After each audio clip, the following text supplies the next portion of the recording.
Salam. İndi isə monitoring 8-də dişlərə qulluq qaydaları mətnlərini oxuyacağam. Dişlərə qulluq sağlamlığımızın əsas tərkib hissələrindən biridir və uşaqlıqdan bu vərdişi qazanmaq çox önəmlidir. Dişlər yalnız yeməyimizi çeynəmək üçün deyil, həm də gülüşümüzü gözəl göstərmək üçün vacibdir. Onların sağlam olması özümüzə olan inamı artırır. Buna görə də dişlərimizin sağlamlığına diqqət yetirmək çox vacibdir. Dişlərinizi gündə 2 dəfə, səhər və axşam diş pastası ilə yumaq lazımdır. Diş pastası dişləri təmizləmək və onların sağlamlığını artırmaq üçün istifadə edilir. Diş pastasında olan fluorid baxın, bu fluorid hər hansı bir maddədir. Fluorid diş pastasında olan fluorid dişlərin emalını gücləndirir və kariyesin yaranmasının qarşısını alır. Fluorid uşaqlar diş pastasının tərkibində olan hər halda maddədir. Diş fırçanızı seçərkən yumuşaq tərkibli olanı seçin. Çünki sərt fırçalar diş ətinə ziyan verə bilər. Uşaqlar bilirsiniz, diş ətinə ziyan dəyəndə diş qanayır. Diş fırçalama zamanı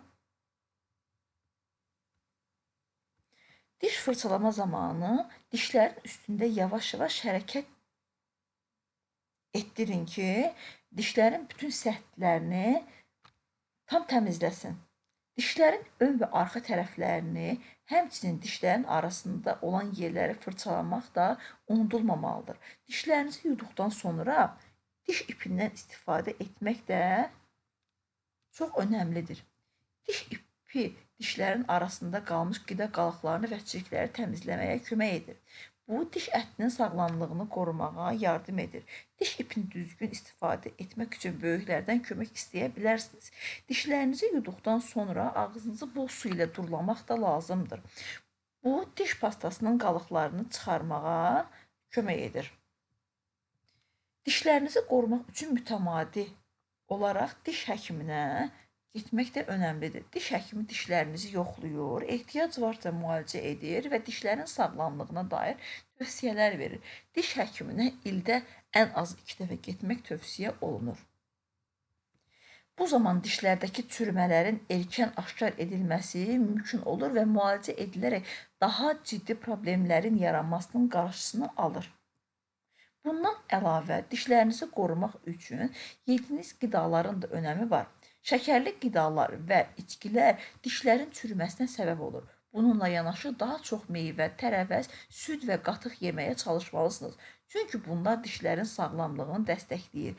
Süd məhsulları dişlərin güclənməsinə və sağlam qalmasına kömək edir. Dişlərinizi sağlam saxlamaq üçün aşağıdakı qaydalara riayət edin. Dişlərinizi gündə 2 dəfə, səhər və axşam diş pastası ilə yuyun. Diş ipindən istifadə edin. Şəkərli qidaları minimuma endirin. Yəni ən aza endirin. Minimuma endirmək, ən aza endirmək deməkdir. Diş həkiminə mütəmadi olaraq getməyə çalışın. Bu qaydalara əməl edərək dişlərinizi sağlam və güclü saxlaya bilərsiniz. Sağlam dişlər sizin gülüşünüzü gözəl edir və özünüzü daha inamlı hiss etmənizə kömək edir. Unutmayın ki, dişlərinizin sağlamlığına diqqət yetirmək uzun müddətli sağlamlığınız üçün vacibdir. Dişlərin çürüməsinin qarşısını almaq üçün diş pastasında hansı maddə olmalıdır? Fluorid maddəsi biraz əvvəl dedik.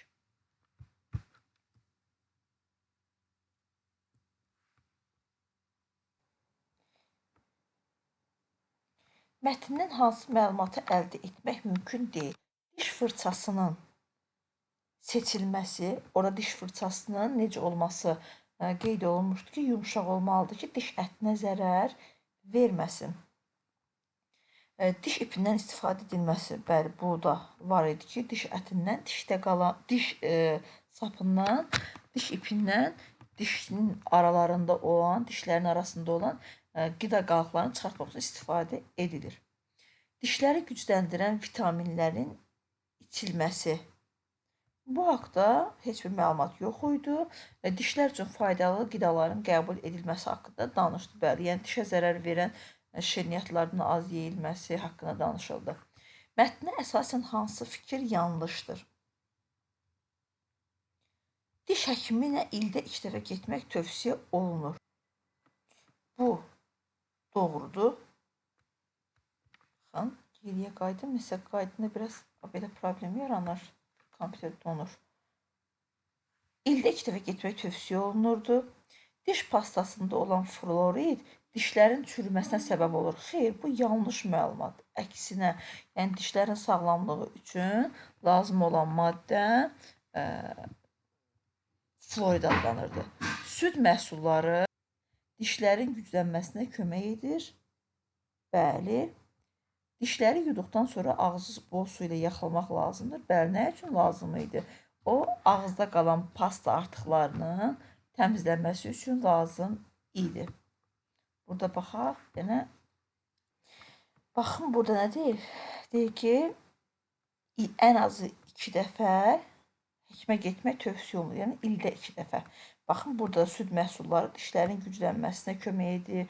Süd və qatıq yemək, meyvə tərəvəz yemək dişlər üçün faydalıdır. Diş ipi nəyə kömək edir? Dişlərin emalını gücləndirməyə, diş qida qalıqlarını təmizləməyə. B variantı. Mətndə hansı suala cavab yoxdur? Süd məhsulları nəyə kömək edir? Bu sualın cavabı var idi. Dişləri gündə neçə dəfə yumaq lazım idi? 2 dəfə səhər və axşam yeməkdən sonra. Diş həkimi adətən hansı tövsiyələri verir? Burada o haqda məlumat yox idi. Yəni, diş həkimi bizə nə tövsiyələri verməsi məlumatı yox idi. Dişləri yuduqdan sonra ağzı nə üçün yaxalamaq lazımdır? Ağzımızda qalan diş pastasının təmizlənməsi üçün. Mətndə altına xətt çəkilmiş sözü hansı sözlə əvəz etmək olar? Hansı ifadə ilə əvəz etmək olar? Əvvəlcə. Önəmi. Bundan əlavə dişlərinizi qorumaq üçün yediyiniz qidaların önəmi var. Yediyimiz qidaların əhəmiyyəti var. Mətnə əsasən şəkərli qidalar dişlərin çürüməsinə səbəb olur. Yəni, uşaqlar, hər dəfə qayıdıb göstərə də bilərəm. Şəkərli qidalar və içkilər dişlərin çürüməsinə səbəb olur. Siz əmin olmaq üçün mətnə bir də qayıdın hər dəfə. Hansı qidalar diş sağlamlığına zərər verir? Şəkərli qidalar.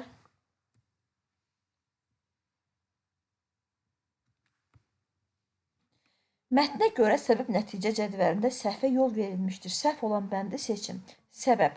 Fluoridli diş pastasının istifadəsi nəticə dişlərin güclənməsi, kariesin qarşısının alınması doğrudur. Sağlam qidaların qəbul edilməsi nəticədə dişlərin güclənməsi və sağlamlığının dəstəklənməsinə səbəb olur. Bəli, bu da doğrudur. Dişlərin düzgün təmizlənməsi və diş ipindən istifadə edilməsi dişlərin güclü və sağlam qalması. Deməli, burada sağlam qabı doğru sayılır. Bir dənə sonuncu da baxaq. Dişlərin gündə 2 dəfə fırçalanması. Bu yanlışdır. Cavab D variantı. Cümlədə altından xətt çəkilmiş birləşməni əvəz edə bilən ifadəni seçin. Dişlərimizi sağlam saxlamaq üçün aşağıdakı qaydalara riayət edin. Dişlərinizi hər halda olmalı. Dişlərinizi sağlam saxlamaq üçün aşağıdakı qaydalara əməl edin. Cavab B variantı. Mətnə əsasən tamamlayın. Diş fırçası ilə dişləri yuxarı-aşağı hərəkətlərlə təmizləmək məsləhətdir. Yox, dairəvi hərəkətlərlə, itəkədə yavaş hərəkətlərlə. Deməli, 11-də C variantı. Niyə yavaş hərəkətlərlə?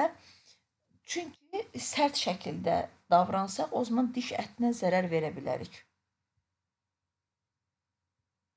Mətndən hansı nəticəni çıxarmaq mümkün deyil? Dişlərin gündəlik fırçalanması diş sağlamlığı üçün vacibdir.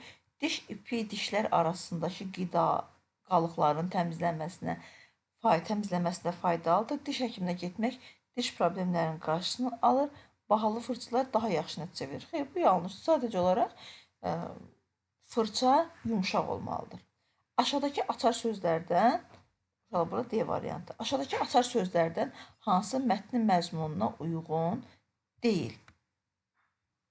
Sağlam qidalanma, diş fırçası, ağız xəstəlikləri və diş həkimi.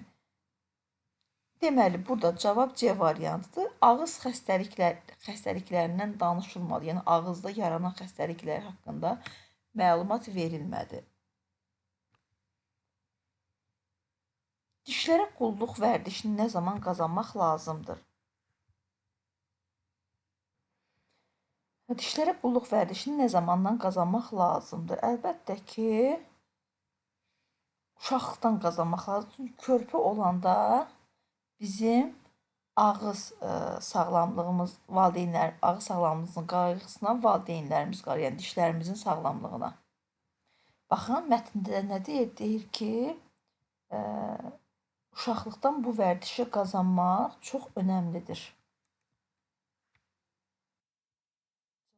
B variant. Diş, həm də uşaqlar körpə vaxtı bizim dişlərimiz demək olar ki, olmur. Sadəcə olaraq ağız təmizliyimizə valideynlərimiz diqqət edir. Diş həkiminə nə zaman getmək tövsiyə olunur? İldə ən azı 2 dəfə. Diqqətinizə görə təşəkkür edirəm.